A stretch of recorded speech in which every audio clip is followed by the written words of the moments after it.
روايع البارجيل حسين البلوشي حياك الله يا حسين، يقول في الأمثال السنعة: خذ كلام اللي يبكيك ولا تاخذ كلام اللي يسليك، أي اقبل نصايح المخلصين حتى لو أبكتك ولا تنخدع بمجاملات المنافقين. حسين البلوشي. ومثل ما أقول لكم هاي الأمثال ساعات ترى تقال في بعض الدول ولكن بشكل آخر، ويمكن حتى في يعني الدول الأجنبية يعني في لها شيء مشابه وتقال.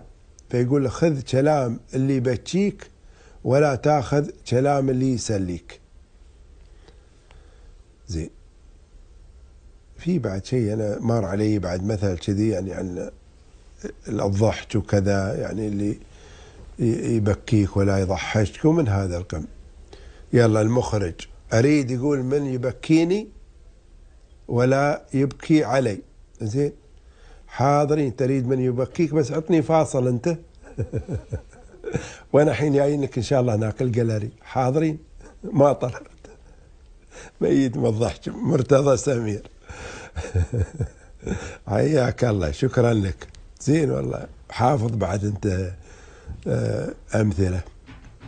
خميس إسماعيل الحين طالعنا في ما شاء الله موجود من الصبح، اليوم جاي أمس واليوم في المكتب. أبو خالد صبحك الله بالخير. هي وعد راعي الأمثال أماله صاح كيف هي صاح بو سنتين، لا ضحك وين صاح ضحك بو سنتين وطاحت اللم غشيانه، وبعد بن ثالث بعد يتابع. زين حياكم الله وحيا الله المستمعين.